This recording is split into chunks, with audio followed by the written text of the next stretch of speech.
ಸ್ನೇಹಿತರೆ, ನಿಮ್ಗೋಸ್ಕರವಾಗಿ ಇವತ್ತು ಮತ್ತೊಂದು ಸುಂದರವಾದ ಕಂಟೆಂಟ್ ಒಂದಿಗೆ ನಿಮ್ ಮುಂದೆ ಬಂದಿದ್ದೇನೆ.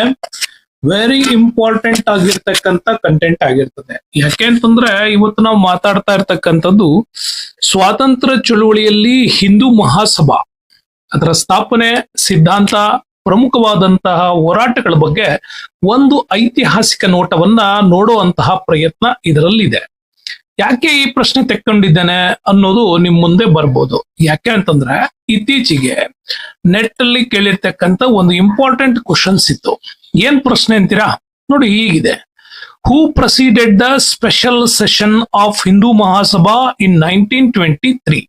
ಅಂದ್ರೆ ಹಿಂದೂ ಮಹಾಸಭಾ ಒಂದು ವಿಶೇಷ ಅಧಿವೇಶನವನ್ನ 1923ರಲ್ಲಿ ಯಾರು ಅದರ ಅಧ್ಯಕ್ಷತೆಯನ್ನು ವಹಿಸಿದ್ರು ಅಂತ ಕೇಳಿದ್ರು. ಆದ್ರೆ ಅವತ್ತಿನ ಈ ಪ್ರಶ್ನೆಗೆ ಅವತ್ತೆಲ್ಲ ಸ್ಟಾರ್ ಬಂದಿತ್ತು. ಕಾರಣ ಇಷ್ಟೇ, ಆಪ್ಷನ್ಸ್ ಅಲ್ಲಿ ಉತ್ತರ ಇರಲಿಲ್ಲ. ಉತ್ತರ ಬಂದ್ಬಿಟ್ಟಿದಕ್ಕೆ ಮದನ ಮೋಹನ ಮಾಳ್ವೀಯ ಅವರು. ಮದನ್ ಮೋಹನ್ ಮಾಳ್ವೀಯ ಅವರು 1923ರ ಈ ಹಿಂದೂ ಮಹಾಸಭಾ ಒಂದು ಸದನದ ಸಂಪೂರ್ಣವಾದ ಸೆಷನ್ಸ್ ನ ಅಧ್ಯಕ್ಷತೆಯನ್ನು ಅವರೇ ವಹಿಸ್ಕೊಂಡಿದ್ರು. ಎಷ್ಟು ಅದ್ಭುತವಾಗಿತ್ತು ಈ ಹೋರಾಟ ಅಂತಂದ್ರೆ, ಇದರ ಹಿಂದಿನ ಸತ್ಯಾಸತ್ಯತೆಯನ್ನ ನಾವು ಅರ್ಥ ಮಾಡ್ಕೊಳ್ಳೇಬೇಕು. ಕಾರಣ ಇಷ್ಟೇ ನೋಡಿ, ಹಿಂದೂ ಮಹಾಸಭಾ ಯಾಕೆ ಸ್ಥಾಪನೆ ಮಾಡಬೇಕಾಗಿತ್ತು, ಅದರ ಹಿಂದಿನ ಮುಖ್ಯ ಕಾರಣಗಳು ಏನಿತ್ತು ಅನ್ನೋದನ್ನ ನಾವು ನೋಡ್ಬೇಕಾಗತ್ತೆ. ಹಿಂದೂ ಮಹಾಸಭಾನೆಗೆ ಬಹಳ ಮುಖ್ಯವಾದಂತ ಕಾರಣ ಅಂತಂದ್ರೆ 1909ರಲ್ಲಿ ಈ ಮಿಂಟೋ ಮಾರ್ಲೆ ಸುಧಾರಣೆಗಳು ಜಾರಿಗೆ ಬಂತು. ಈ ಹಿಂದೂಗಳ ಒಂದು ಹಿತಾಸಕ್ತಿಯನ್ನ ಕಾಪಾಡಲೇಬೇಕು ಅನ್ನುವಂತಹ ಅನಿವಾರ್ಯತೆ ಸೃಷ್ಟಿಯಾಗಿದ್ದೇ ಇಲ್ಲಿ. ಇದಕ್ಕಿಂತ ಹಿಂದೆ 1906ರಲ್ಲಿ ಮುಸ್ಲಿಂ ಲೀಗ್ ಅನ್ನ ಕೂಡ ಸ್ಥಾಪನೆ ಮಾಡಲಾಗಿತ್ತು. ಆ ಎರಡು ಘಟನೆಗಳೇನಿದೆ, 1909ರ ಮಿಂಟೋ ಮಾರ್ಲೆ ಸುಧಾರಣೆಯಲ್ಲಿ ಮುಸ್ಲಿಮರಿಗೆ ನೀಡಿದಂತ ಪ್ರತ್ಯೇಕ ಮತಕ್ಷೇತ್ರದ ಈ ಘಟನೆ ಏನಿದೆ, ನಾವು ಏನಾದ್ರೂ ಮಾಡಿ ಹಿಂದೂಗಳ ಹಿತಾಸಕ್ತಿಯನ್ನು ಕಾಪಾಡಲೇಬೇಕು ಅನ್ನುವಂತ ಅನಿವಾರ್ಯತೆಯನ್ನ ಇದು ತಂದಿಡ್ತು. ಅದಾದ್ಮೇಲೆ ಬ್ರಿಟಿಷರು ಯಾವಾಗಲೂ ಭಾರತದಲ್ಲಿ ಮಾಡ್ತಾ ಇದ್ದಿದ್ದು ಒಂದೇ ತಂತ್ರ: ಡಿವೈಡ್ ಅಂಡ್ ರೂಲ್ ಪಾಲಿಸಿ, ಅಂದ್ರೆ ಒಡೆದು ಆಳುವ ನೀತಿ ಅಂತ. ಭಾರತದಲ್ಲಿ ರಾಷ್ಟ್ರೀಯತೆ ಅತ್ಯುನ್ನತ ಮಟ್ಟವನ್ನ ತಲುಪಿದಾಗೆಲ್ಲ ಇವ್ರು ಮಾಡ್ತಾ ಇದ್ದಿದ್ದು ಒಂದೇ ತತ್ವ: ಇದನ್ನ ವಿಭಜನೆ ಮಾಡಬೇಕು, ರಾಷ್ಟ್ರೀಯತೆ ಬೆಳೆದೇ ಇರೋ ಹಾಗೆ ತಡಿಬೇಕು. ಬೆಳೆದೇ ಇರೋ ಹಾಗೆ ತಡಿಬೇಕು ಅಂದ್ರೆ ಏನ್ ಮಾಡಬೇಕು? ಹಿಂದೂ ಮುಸ್ಲಿಂ ಜಗಳವನ್ನ ಇಲ್ಲಿ ಹೆಚ್ಚು ಮಾಡಬೇಕು ಅನ್ನುವಂತ ಪಾಲಿಸಿ. ಈ ಪಾಲಿಸಿಯಿಂದಾಗಿ ಬ್ರಿಟಿಷರ ಈ ಒಡೆದು ಆಳುವ ನೀತಿ ಬಹಳ ದೊಡ್ಡ ಮಟ್ಟದಲ್ಲಿ ಒಂದು ಕ್ರಾಂತಿಯನ್ನ ಸೃಷ್ಟಿ ಮಾಡ್ತಾ ಇತ್ತು. ಹಾಗಾಗಿ ಅದನ್ನ ತಡೆಗಟ್ಟಲೇಬೇಕು ಅನ್ನುವಂಥದ್ದು ಮತ್ತೊಂದು ಕಡೆ ಮದನ್ ಮೋಹನ್ ಮಾಳ್ವೀಯ ಅವರಿಗೆ ಕಾಡಿದ್ದಂತೂ ತಪ್ಪಲ್ಲ. ಮತ್ತೆ ಬ್ರಿಟಿಷರದ್ದು ಯಾವಾಗಲೂ ಬ್ರಿಟಿಷರ ವೈಟ್ ಮೆನ್ ಬರ್ಡನ್ಶಿಪ್ ಪಾಲಿಸಿ, ಅಂದ್ರೆ ನಾವು ಬಿಳಿಯರು ಹುಟ್ಟಿರುವುದಾಗಿದೆ, ನಿಮ್ಮ ಅಂತ ಕರಿಯರ ಅಂದ್ರೆ ಹಿಂದೂಗಳ ಒಂದು ಅಭಿವೃದ್ಧಿಗಾಗಿ ನಮ್ಮನ್ನ ದೇವರು ಭೂಮಿ ಕಳಿಸಿದಾನೆ ಅನ್ನುವಂತ ಒಂದು ಪ್ರತಿಷ್ಠತೆ ಮಾತನಾಡ್ಕೊಳ್ತಾ ಇದ್ರು. ಇಷ್ಟೊಂದು ಅವಮಾನಗಳ ಮಧ್ಯೆ ಭಾರತದಲ್ಲಿ ಹಿಂದೂಗಳ ಹಿತಾಸಕ್ತಿಯನ್ನ ಕಾಪಾಡಲೇಬೇಕು ಅಂತ ಅನಿವಾರ್ಯತೆ ಸೃಷ್ಟಿಯಾದಾಗ ಈ ಹಿಂದೂ ಮಹಾಸಭಾವನ್ನ ಸ್ಥಾಪನೆ ಮಾಡ್ತಾರೆ. ಹಂಗಾರೆ ಹಿಂದೂ ಮಹಾಸಭಾ ಈ ಸ್ಥಾಪನೆ ಆಗಿದ್ದು, ಅದರ ವಿಕಾಸ ಮತ್ತು ಸ್ಥಾಪನೆ ಹೇಗಾಯ್ತು ಅಂತ ನೋಡೋಣ. ಯಾಕೆ ಅಂತೀರಾ? 1909ರಲ್ಲೇ ಹಿಂದೂ ಮಹಾಸಭಾ ತನ್ನ ಮೂಲ ಸ್ವರೂಪದ ಅಂಶಗಳನ್ನ ಕಾಣಿಸ್ಕೊಂಡಿದ್ದು ಪಂಜಾಬ್ ಅಲ್ಲಿ. ಪಂಜಾಬ್ ಹಿಂದೂ ಮಹಾಸಭಾ ಅಂತ ಹೇಳಿ ಒಂದು ಪ್ರಾದೇಶಿಕ ಮಟ್ಟದ ಸಣ್ಣ ಸಂಸ್ಥೆಯಾಗಿ ಉಗಮ ಆಗತ್ತೆ 1909ರಲ್ಲಿ. ಯಾಕಂದ್ರೆ ಈ ಕಡೆ ಮಿಂಟೋ ಮಾರ್ಲೆ ಸುಧಾರಣೆಗಳು ಬಂದಿತ್ತು, ಆ ಕಡೆ ಅದಕ್ಕೆ ಪ್ರತೀಕಾರವಾಗಿ ಹಿಂದೂ ಮಹಾಸಭಾವನ್ನ ಕಟ್ಟಲೇಬೇಕು ಅಂತ ಬಂದಾಗ ಪಂಜಾಬ್ ಅಲ್ಲಿ ಯುವಕರು ಮುಂದೆ ಬರ್ತಾರೆ. ಹಾಗಾಗಿ ಪಂಜಾಬ್ ಹಿಂದೂ ಮಹಾಸಭಾ ಒಂದು ಪ್ರಾದೇಶಿಕ ಉದಯವಾಗಿ ಕಾಣಿಸ್ಕೊಳ್ಳುತ್ತೆ. ಅದರ ಅವತ್ತಿನ ಸ್ಥಾಪಕ ಸದಸ್ಯರು ಅಂತ ಬಂದ್ರೆ ಬಹಳಷ್ಟು ಜನರ ಹೆಸರಿದೆ. ಆದ್ರೆ ಪಂಜಾಬ್ ಹಿಂದೂ ಮಹಾಸಭಾ ಇದು ಕೇವಲ ಪಂಜಾಬ್ನ ಒಂದು ಪ್ರಾದೇಶಿಕ ಮಟ್ಟಕ್ಕಷ್ಟೇನೆ ಸ್ಫೂರ್ತಿ ಆಗ್ಬಾರ್ದು ಅನ್ನೋ ಕಾರಣಕ್ಕಾಗಿ ಇದನ್ನ 1915ರಲ್ಲಿ ಹರಿದ್ವಾರದಲ್ಲಿ ನಡೆದಂತ ಬಹುದೊಡ್ಡ ಸಮ್ಮೇಳನ, ಆ ಸಮ್ಮೇಳನದಲ್ಲಿ ಇದನ್ನ ಅಖಿಲ ಭಾರತ ಹಿಂದೂ ಮಹಾಸಭಾ ಅಂತ ಹೇಳಿ ಘೋಷಣೆ ಮಾಡ್ತಾರೆ. ಹಂಗಾಗಿ 1915ರ ಈ ಅಖಿಲ ಭಾರತ ಮಟ್ಟದ ಒಂದು ಹರಿದ್ವಾರ್ ಸಮ್ಮೇಳನ ಏನ್ ನಡೀತು, ಆ ಸಮ್ಮೇಳನದಲ್ಲೇ ಇದು ಏನ್ ಪಂಜಾಬ್ ಹಿಂದೂ ಮಹಾಸಭಾ ಇತ್ತು, ಅದು ಅಖಿಲ ಭಾರತ ಹಿಂದೂ ಮಹಾಸಭಾ ಆಗಿ ಅಧಿಕೃತವಾಗಿ ಸ್ಥಾಪನೆ ಆಗತ್ತೆ. ಆ ಸ್ಥಾಪನೆಯ ಹಿಂದಿನ ಬಹುದೊಡ್ಡ ಶಕ್ತಿಯಾಗಿ ಅದರ ಅಧ್ಯಕ್ಷತೆಯನ್ನು ವಹಿಸ್ಕೊಂಡವರೇ ಕಾಸಿಂ ಬಜಾರ್ನ ಮಹಾರಾಜ ಸರ್ನಂದಿ ಅವರು. ಹಂಗಾಗಿ ಅವತ್ತಿನ ಈ ಒಂದು ಸಮ್ಮೇಳನ ರಾಷ್ಟ್ರೀಯ ಮಟ್ಟದಲ್ಲಿ ಹಿಂದೂಗಳ ಹಿತಾಸಕ್ತಿಯನ್ನು ಕಾಪಾಡೋದಕ್ಕೆ ಒಂದು ಸಂಘಟನೆ ಇದೆ ಅಂತ ಹೇಳಿ ಎಲ್ಲರಿಗೂ ಅರ್ಥ ಆಯ್ತು. ಆದ್ರೆ ಈ ಹಿಂದಿನ ಸ್ಥಾಪಕ ನಾಯಕನಾಗಿ ಮದನ್ ಮೋಹನ್ ಮಾಳವೀಯ ಅವರು ತುಂಬಾನೇ ಕೆಲಸ ಮಾಡಿದ್ರು. ಯಾಕೆಂದ್ರೆ ನೀವು ಮದನ್ ಮೋಹನ್ ಮಾಳವೀಯ ಅಂತಂದ್ರೆ ಅವ್ರನ್ನ ಕೇವಲ ಯಾವುದೋ ಒಂದು ಸಣ್ಣ ಕಾರ್ಯದ ಪ್ರವೃತ್ತಿಯನ್ನು ನೋಡೋಂಗಿಲ್ಲ. ಬನಾರಸ್ ಹಿಂದೂ ವಿಶ್ವವಿದ್ಯಾಲಯ ಸ್ಥಾಪನೆ ಹಿಂದಿನ ಬಹುದೊಡ್ಡ ಶಕ್ತಿಯೇ ಮದನ್ ಮೋಹನ್ ಮಾಳವೀಯ ಅವರು.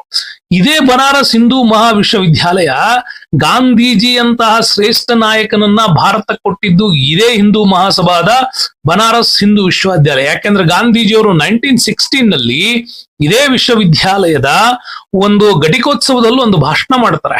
ಆ ಭಾಷಣವನ್ನ ಮದನ್ ಮೋಹನ್ ಮಾಳವೀಯ ಅವರು ಬಹುದೊಡ್ಡ ಮಟ್ಟವಾಗಿ ಮೆಚ್ಕೋತಾರೆ. ಈ ದೇಶಕ್ಕಾಗಿ ಒಬ್ಬ ನಾಯಕನ ಸೃಷ್ಟಿ ಆಗಿದೆ, ಹಾಗಾಗಿ ಅವರೇ ಇದರ ನಾಯಕತ್ವ ವಹಿಸ್ಕೊಳ್ತಾರೆ ಅನ್ನುವಂತ ಒಂದು ಅದ್ಭುತವಾದ ಮಾತನ್ನ ಮದನ್ ಮೋಹನ್ ಮಾಳವೀಯ ಅವರು ಹೇಳ್ತಾರೆ.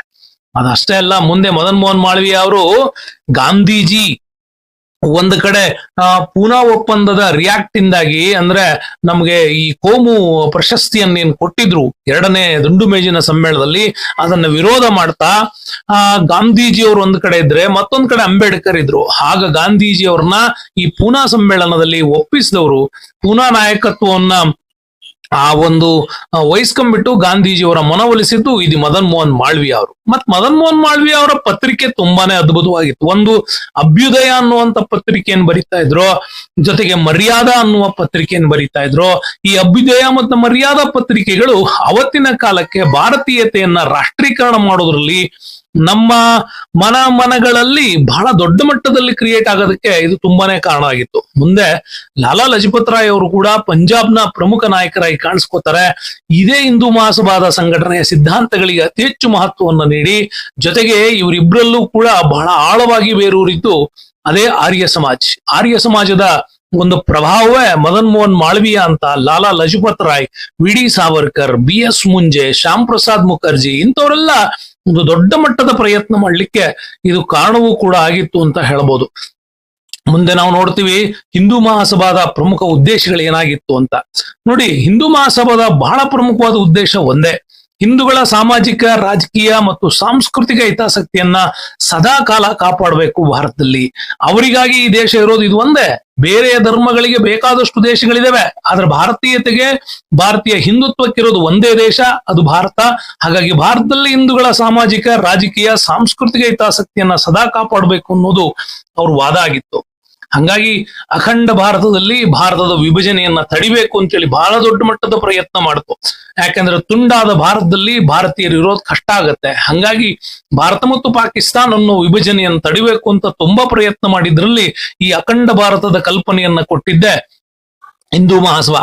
ಅದ್ರ ಜೊತೆಗೆ ಶುದ್ಧಿ ಚಳುವಳಿ, ಆರ್ಯ ಸಮಾಜದ ಪ್ರೇರಣೆಯಿಂದ ಸ್ವಾಮಿ ಸಹಜಾನಂದ ಸರಸ್ವತಿ ಅವರು ಉತ್ತರ ಪ್ರದೇಶ ಭಾಗದಲ್ಲಿ ಶುದ್ಧಿ ಚಳುವಳಿಯನ್ನ ಹಮ್ಮಿಕೊಂಡಿರ್ತಾರೆ. ಯಾರು ಈ ಭಾರತೀಯ ಹಿಂದೂ ಧರ್ಮವನ್ನ ಬಿಟ್ಟು ಅನ್ಯ ಧರ್ಮಕ್ಕೆ ಹೋಗಿದ್ದೀರಾ, ನೀವು ವಾಪಸ್ ಬಂದ್ಬಿಟ್ಟು ಹಿಂದೂ ಧರ್ಮವನ್ನ ಸೇರೋದೇ ಆದ್ರೆ ನಿಮಗೋಸ್ಕರವಾಗಿ ಇಲ್ಲಿ ಆ ಶುದ್ಧಿ ಚಳುವಳಿಯನ್ನ ಮಾಡೋದ್ರ ಮುಖಾಂತರ ಪುನಃ ಹಿಂದುತ್ವದ ಒಂದು ಅಭಿಯಾನವನ್ನು ಶುರು ಮಾಡ್ತವೆ ಅಂತ ಮಾಡಿದ್ರು. ಇವತ್ತು ಕೂಡ ಗರ್ವಾಪ್ಸಿ ಅನ್ನೋ ಹೆಸರಿನಲ್ಲಿ ಶುದ್ಧಿ ಚಳುವಳಿ ಬಹಳ ದೊಡ್ಡ ಮಟ್ಟದಲ್ಲಿ ನಡೆಯುತ್ತೆ. ಬಟ್ ಈ ಹಿಂದೂ ಮಹಾಸಭಾದ ಬಹಳ ದೊಡ್ಡ ಮಟ್ಟದ ಹಿಂದುತ್ವದ ಪರಿಕಲ್ಪನೆಯನ್ನ ರಾಷ್ಟ್ರವ್ಯಾಪಿ ಪ್ರಚುರಗೊಳಿಸಿದವರೇ ಸಾವರ್ಕರ್. ಹಂಗಾಗಿ ಹಿಂದೂ ಮಹಾಸಭಾದಲ್ಲಿ ಸಾವರ್ಕರ್ ಯುಗ ಅಂತ ಶುರುವಾಗೋದೆ 1932ರಲ್ಲಿ. ಒಂದು ಸಾಫ್ಟ್ ಕಾರ್ನರ್ ಇದ್ದಂತ ಅಖಿಲ ಭಾರತ ಹಿಂದೂ ಮಹಾಸಭಾಕ್ಕೆ 1937ರಲ್ಲಿ ಇವರು ಅಧ್ಯಕ್ಷರಾಗಿ ಆಯ್ಕೆ ಆಗ್ತಾರೆ. ಹಿಂದುತ್ವ ಅನ್ನೋ ಪರಿಕಲ್ಪನೆಯನ್ನ ಉಂಡಂತಹ ದೊಡ್ಡ ರಾಷ್ಟ್ರವ್ಯಾಪಿ ಪ್ರಚಾರ ಕೊಡೋದಲ್ಲದೆ ಹಿಂದುತ್ವ ಅನ್ನೋ ಪುಸ್ತಕವನ್ನು ಕೂಡ ಬರೀತಾರೆ. ಅವ್ರು ಹೇಳ್ತಾರೆ, ಒಂದು ಕಡೆ ಹಿಂದೂಗಳನ್ನೇ ಮಿಲಿಟರಿ ಶಕ್ತಿಯನ್ನಾಗಿ ಮಾಡಿ ಮತ್ತು ರಾಷ್ಟ್ರವನ್ನ ಹಿಂದುಮಯಗೊಳಿಸಿ ಅಂತ. ಅವತ್ತಿನ ಕಾಲಕ್ಕೆ ಬ್ರಿಟಿಷರ ಒಡೆದು ಆಳುವ ನೀತಿಯ ಈ ಒಂದು ದೊಡ್ಡ ಪ್ರಭಾವವನ್ನ ಅರಿತಿದ್ದಂತ ವಿ ಡಿ ಸಾವರ್ಕರ್ ಅವರು ಈ ಸ್ಟೇಟ್ಮೆಂಟ್ ಅನ್ನು ಕೊಡ್ತಾರೆ. ಹಂಗಾಗಿ ಭಾರತವನ್ನು ವಿಭಜನೆ ಮಾಡೋದು ಅವರಿಗೆ ತುಂಬಾನೇ ಇಷ್ಟ ಇರಲಿಲ್ಲ. ಅಖಂಡ ಭಾರತದ ಕಲ್ಪನೆ ಇತ್ತು. ಹಂಗಾಗಿ ನಮ್ಮ ಹಿಂದಿನ ಶಾಸ್ತ್ರ ಗ್ರಂಥಗಳಲ್ಲಿ ಹೇಳಲ್ಪಟ್ಟಂತ ಭಾರತವಾಗಿ ಉಳಿಬೇಕು ಅಂತಂದ್ರೆ ಭಾರತದಲ್ಲಿ ಒಂದು ಮಿಲಿಟರಿ ಶಕ್ತಿ ನಮ್ಮದೇ ಆಗ್ಬೇಕು, ಬ್ರಿಟಿಷರನ್ನ ಹೊರಗೊಡಿಸ್ಬೇಕು ಅನ್ನುವಂತ ಪರಿಕಲ್ಪನೆ ಅವರಲ್ಲಿ ಮೂಡ್ತಾ ಬಂತು. ಮುಂದೆ ಅವ್ರು ಹೇಳ್ತಾರೆ, ಕ್ವಿಟ್ ಇಂಡಿಯಾ ಚಳುವಳಿಯಲ್ಲಿ ಹಿಂದೂ ಮಹಾಸಭಾ ಭಾಗವಹಿಸಲಿಲ್ಲ. ಯಾಕಂದ್ರೆ ಒಂದ್ ಕಡೆ ಮುಸ್ಲಿಂ ಲೀಗ್ ಭಾಗವಹಿಸಲಿಲ್ಲ, ಮತ್ತೊಂದ್ ಕಡೆ ಕ್ವಿಟ್ ಇಂಡಿಯಾ ಚಳುವಳಿಯಲ್ಲಿ ಹಿಂದೂ ಮಹಾಸಭಾ ಕೂಡ ಭಾಗವಹಿಸಲಿಲ್ಲ. ಹಾಗಾದ್ರೆ ನಮ್ಗಲ್ಲಿ ಬರುತ್ತೆ. ಮತ್ ದೇಶವನ್ನ ರಕ್ಷಣೆ ಮಾಡೋ ವಿಚಾರ ಬಂದಾಗ ಕ್ವಿಟ್ ಇಂಡಿಯಾ ಚಳುವಳಿಯಲ್ಲಿ ಇವ್ರು ಯಾಕೆ ಭಾಗವಹಿಸಲಿಲ್ಲ ಅಂತ ಅವಾಗ ವಿ ಡಿ ಸಾವರ್ಕರ್ ಒಂದು ಕಾರಣ ಕೊಡ್ತಾರೆ. ಇದು ಸ್ಟ್ರಾಟಜಿಕ್ ರೀಸನಿಂಗ್ ಅಂತ. ಏನ್ ಹೇಳ್ತಾರೆ ಅಂತಂದ್ರೆ, ಯುದ್ಧದ ಸಮಯದಲ್ಲಿ ಬ್ರಿಟಿಷರೊಂದಿಗೆ ಸಹಕರಿಸುವ ತಂತ್ರ, ಮಿಲಿಟರಿಯಲ್ಲಿ ಹಿಂದೂಗಳ ಸಂಖ್ಯೆಯನ್ನ ಭಾರಿ ಪ್ರಮಾಣದಲ್ಲಿ ಹೆಚ್ಚಿಸುವ ಮೂಲಕ ಹಿಂದೂಗಳನ್ನ ಸೈನಿಕವಾಗಿ ಸಬಲೀಕರಣಗೊಳಿಸೋಣ ಅಂತ ಹೇಳಿ ಆ ಗುರಿಯನ್ನ ಮುನ್ನೆಡ್ತಾರೆ. ಹಾಗಾಗಿ ಆ ಗುರಿಯಿಂದ ಭಾರತವನ್ನ ಕಾಪಾಡಬೇಕು ಅನ್ನೋದು ಅವರ ಬಹುದೊಡ್ಡ ಮಟ್ಟದ ಹೋರಾಟ ಆಗಿತ್ತು. ಏನಾದ್ರೂ ಮಾಡಿ ಈ ದೇಶದಲ್ಲಿ ಅದನ್ನು ಉಳಿಸ್ಬೇಕು ಅನ್ನೋದು ಅವ್ರ ಪ್ರಯತ್ನ ಆಗಿತ್ತು. ಹಾಗಾಗಿ ಹಿಂದೂ ಮಹಾಸಭಾ ತನ್ನದೇ ಆಗಿರ್ತಕ್ಕಂಥ ರಾಜಕೀಯ ನಿಲುವುಗಳು ಮತ್ತೆ ವಿರೋಧಗಳನ್ನ ಕೂಡ ಹೊಂದಿತ್ತು. ಯಾಕೆಂದ್ರೆ ಇದು ಯಾವತ್ತೂ ಕೂಡ ಕಾಂಗ್ರೆಸ್ನ ತುಷ್ಟೀಕರಣ ನೀತಿಯನ್ನ ವಿರೋಧ ಮಾಡ್ತಾನೆ ಬಂತು ಹಿಂದೂ ಮಹಾಸಭಾ. ನೀವು ಈ ಒಂದು ಓಲೈಕೆ ನೀತಿಯನ್ನು ಬಿಡಬೇಕು ಅನ್ನೋದು, ಜೊತೆಗೆ 1940ರಲ್ಲಿ ಪಾಕಿಸ್ತಾನ್ ಪ್ರತ್ಯೇಕತಾ ನೀತಿಯನ್ನ ಮೊಹಮ್ಮದ್ ಅಲಿ ಜಿನ್ನಾ ಜೊತೆ ಗಾಂಧೀಜಿ ಮಾತುಕತೆ ಆಡುವಾಗ್ಲೂ ಕೂಡ ಪಾಕಿಸ್ತಾನ್ ಪ್ರತ್ಯೇಕತೆ ವಿಚಾರವನ್ನ ಯಾವತ್ತೂ ಕೂಡ ಇದು ವಿರೋಧ ಮಾಡ್ತಾ ಬಂತು. ಕ್ರಿಪ್ಸ್ ಮಿಷನ್ ನೀಡಿದಂತ ಬೇಡಿಕೆಗಳು ಭಾರತಕ್ಕೆ ಸರಿ ಹೊಂದಲ್ಲ ಅಂತ ಗೊತ್ತಾದಾಗ ಅದನ್ನು ಕೂಡ ಇದು ತಿರಸ್ಕಾರ ಮಾಡಿತು. ಜೊತೆಗೆ 1944ರಲ್ಲಿ ಗಾಂಧಿ ಜಿನ್ನಾ ಮಾತುಕತೆ ನಡೀತು. ಆ ಗಾಂಧಿ ಜಿನ್ನಾ ಮಾತುಕತೆ ನಡೆದಾಗ ವಿಭಜನೆಯ ಮಾತುಕತೆಯನ್ನ ಗಾಂಧೀಜಿ ಇನ್ನೇನು ಮಾಡ್ಲಿಕ್ಕಾಗಲ್ಲ, ದೇಶದ ಸ್ವತಂತ್ರಕ್ಕಾಗಿ ಒಪ್ಕೊಳ್ಳೋಣ ಅಂದಾಗ ಇದೇ ಹಿಂದೂ ಮಹಾಸಭಾ ಅವತ್ತು ಗಾಂಧೀಜಿಯವ್ರನ್ನ ರಾಷ್ಟ್ರಘಾತುಕ ಅಂತಾನೆ ಕರೆದಿದ್ದು. ಮುಂದೆ ಗಾಂಧೀಜಿಯವರು ಆ ಮಟ್ಟದಲ್ಲಿ ಜಿನ್ನಾ ಅವ್ರನ್ನ ಪದೇ ಪದೇ ಭೇಟಿಯಾಗಿ ಜಿನ್ನಾನೊಬ್ಬ ರಾಷ್ಟ್ರೀಯ ನಾಯಕನಾಗಿ ಮಾಡೋ ಉದ್ದೇಶ ಏನಿತ್ತು ಅಂತ ಕೂಡ ಹೇಳ್ತಾರೆ. ಸಾಮಾನ್ಯವಾದಂತ ವಿಚಾರವನ್ನ ರಾಷ್ಟ್ರೀಯ ಮಟ್ಟಕ್ಕೆ ತಂದು ವಿಭಜನೆಯ ಹಾದಿಗೆ ಒತ್ತಾಯಕ್ಕೆ ನೀರೆರೆದವರು ಗಾಂಧೀಜಿ ಅನ್ನುವಂಥ ವಿಚಾರನ ಹಿಂದೂ ಮಹಾಸಭಾ ಮೊದಲಿಂದಲೂ ಅದನ್ನು ಹೇಳ್ತಾ ಬಂತು. ಹಂಗಾಗಿ ವಿಭಜನೆಯ ಮಾತುಕತೆಯನ್ನ ಗಾಂಧೀಜಿ ಒಪ್ಪಿದ್ದಕ್ಕಾಗಿ ಅವ್ರನ್ನ ರಾಷ್ಟ್ರಘಾತಕ ಅಂತ ಹೇಳಿ ಅವತ್ತು ಕರೆದ್ರು. ಹಂಗಾಗಿ ಅಖಂಡ ಭಾರತದ ಆಶಯಕ್ಕೆ ಯಾವಾಗಲೂ ಕೂಡ ಈ ಒಂದು ಪ್ರತ್ಯೇಕತಾ ವಿವರಗಳು ಇದ್ದಿದ್ರಿಂದಾಗಿ ಅದರ ವಿರೋಧವನ್ನ ಮಾಡ್ತಾ ಬಂದ್ರು. ಜೊತೆಗೆ ಭಾರತದಲ್ಲಿ ಇದರ ಅಸ್ತಿತ್ವವನ್ನ ಉಳಿಸ್ಬೇಕು ಅನ್ನುವಂತ ಪ್ರಯತ್ನ ಮೊದಲಿಂದಲೂ ಇತ್ತು. ಅಂತ ಪ್ರಯತ್ನಕ್ಕೆ ಬಹಳಷ್ಟು ಹೋರಾಟವನ್ನ ಇದು ಮಾಡ್ತಾ ಹೋಗುತ್ತೆ. ಮುಂದೆ ಭಾರತ ಸ್ವತಂತ್ರಗೊಂಡ ನಂತರವೂ ಇದರ ಪ್ರಯತ್ನ ಮುಂದುವರಿತಾ ಹೋಯ್ತು. ಅದರ ಪ್ರಮುಖ ಹೋರಾಟಗಳನ್ನು ನೋಡೋದಾದ್ರೆ ಹೈದರಾಬಾದ್ ಸತ್ಯಾಗ್ರಹ ನಮ್ಮ ಮುಂದೆ ಕಾಣುತ್ತೆ. 1938-39 ಕಾಲಘಟ್ಟ. ಅವಾಗ ಬಿ ಡಿ ಸಾವರ್ಕರ್ ಅವರು ಕೂಡ ಇದ್ರು. ಹೈದರಾಬಾದ್ ನಿಜಾಮ ತುಂಬಾನೇ ರೀತಿಯ ರಜಾಕರ್ಸ್ ಅನ್ನುವಂತ ಒಂದು ಅರೆ ಸೇನಾಪಡೆಯನ್ನ ಕಟ್ಟಿ ಹಿಂದೂಗಳ ಒಂದು ವಿರೋಧವನ್ನು ಮಾಡೋ ಸಂದರ್ಭದಲ್ಲೂ ಕೂಡ ಅದರ ವಿರುದ್ಧ ದೊಡ್ಡ ಮಟ್ಟದ ಒಂದು ಸಿವಿಲ್ ರೈಟ್ಸ್ ಹೋರಾಟವನ್ನು ಮಾಡ್ತಾರೆ. ಹಂಗಾಗಿ ಸಾಮಾನ್ಯ ಜನರ ನಾಗರಿಕ ಹಕ್ಕುಗಳ ರಕ್ಷಣೆಗಾಗಿ ನಡೆದಂತ ಬೃಹತ್ ಹೋರಾಟವೇ ಈ ಹೈದರಾಬಾದ್ ಸತ್ಯಾಗ್ರಹ. ಅದರ ನೇತೃತ್ವವನ್ನ ವಿ ಡಿ ಸಾವರ್ಕರ್ ಅವರು ಅವತ್ತು ವಹಿಸ್ಕೊಂಡಿದ್ರು. ಇದು ನೆನಪಿಟ್ಕೊಳ್ಳಿ. ಅದಾದ ನಂತರ ಹಿಂದೂ ಮಹಾಸಭಾ ಯಾವಾಗಲೂ ಕೂಡ ಅದೊಂದೇ ಆಗಿ ಉಳ್ಕೊಳ್ಳಿಲ್ಲ.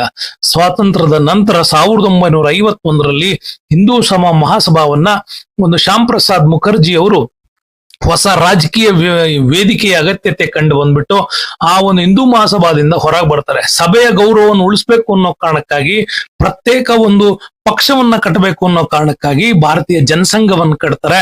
ಇದೇ ಭಾರತೀಯ ಜನಸಂಘ ಮುಂದೆ ಭಾರತೀಯ ಜನತಾ ಪಾರ್ಟಿ ಅಂದ್ರೆ ಬಿಜೆಪಿ ಪಕ್ಷವಾಗಿ ಪರಿವರ್ತನೆ ಹೊಂದ್ತಾ ಹೋಗುತ್ತೆ.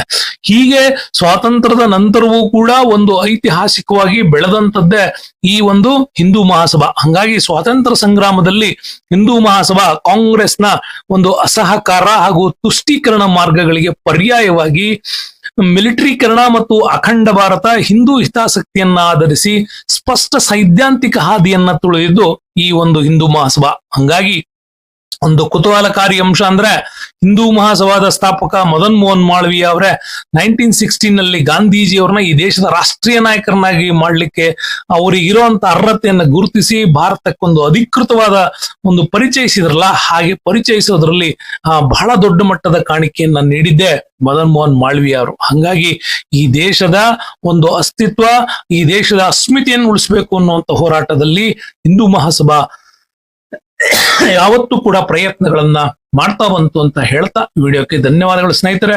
ನೆನಪಿರ್ಲಿ, ಇಂಥ ಅತ್ಯುತ್ತಮವಾದ ಪ್ರಶ್ನೆಗಳನ್ನ ಮತ್ತೊಮ್ಮೆ ನಿಮ್ಗೆ ವಿವರವಾಗಿ ಹೇಳ್ಕೊಡುವಂತ ಪ್ರಯತ್ನ ಇದ್ರಲ್ಲಿ ನಡೆಯುತ್ತೆ ಅಂತ ಹೇಳ್ತಾ ವಿಡಿಯೋಕ್ಕೆ ಧನ್ಯವಾದಗಳು. ಮುಂದಿನ ವಿಡಿಯೋದಲ್ಲಿ ಮತ್ತೆ ಸಿಗ್ತೀನಿ. ಅಲ್ಲಿವರೆಗೂ stay with us. Ramesh sir, thank you, bye.